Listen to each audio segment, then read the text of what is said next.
കേരളത്തിലും വിവിധ ജില്ലകളിൽ ബിജെപി സ്ഥാപക ദിനം ആഘോഷിച്ചു. തിരുവനന്തപുരത്തെ പാർട്ടി ആസ്ഥാനത്ത് സംസ്ഥാന അധ്യക്ഷൻ രാജീവ് ചന്ദ്രശേഖർ പതാക ഉയർത്തി. എല്ലാവർക്കുമൊപ്പം എല്ലാവരുടെയും വികസനം എന്നതാണ് ബിജെപിയുടെ നയമെന്നും കേരളത്തിൽ വരുന്ന തിരഞ്ഞെടുപ്പുകളിൽ പാർട്ടി മികച്ച പ്രകടനം നടത്തുമെന്നും അദ്ദേഹം പറഞ്ഞു.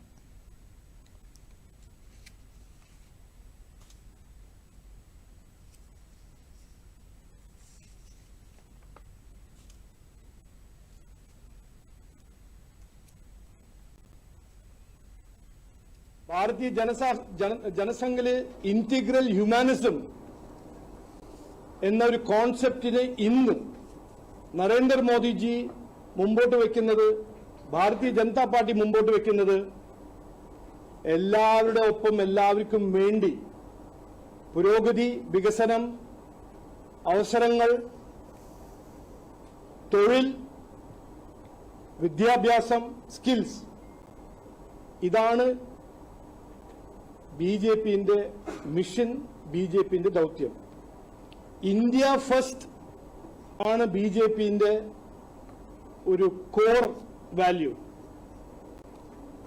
എല്ലാവരുടെ ഒപ്പം എല്ലാവർക്കും വേണ്ടി എന്ന് പറയുമ്പോൾ ഇന്ത്യ ഫസ്റ്റ്, ബിജെപി കേരളയ്ക്ക് കേരളം ഫസ്റ്റ്, ഒരു വികസിത കേരളം ഉണ്ടാക്കണം, ഇവിടെ മാറ്റം കൊണ്ടുവരണം.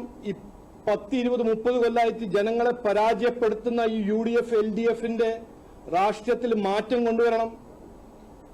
ആ രാഷ്ട്രീയത്തിൽ മാറ്റം കൊണ്ടുവന്നില്ലെങ്കിൽ നമ്മുടെ കേരളം മാറില്ല എന്ന് വിശ്വസിച്ച് ബിജെപി മുമ്പോട്ട് പോകുമ്പോൾ ഞങ്ങൾക്ക് ഇവിടെ മാറ്റം കൊണ്ടുവരണം. മാറ്റം കൊണ്ടുവരാൻ അധികാരത്തിൽ വന്ന് ജനങ്ങളുടെ ജീവിതത്തിൽ പുരോഗതി, വികസനം കൊണ്ടുവരണം എന്നാണ് ഞങ്ങളുടെ ദൗത്യം.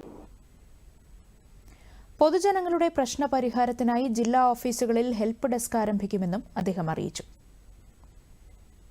Colonel S. ഡെന്നി ഉൾപ്പെടെ 4 പേർ ബിജെപി അംഗത്വം സ്വീകരിച്ചു.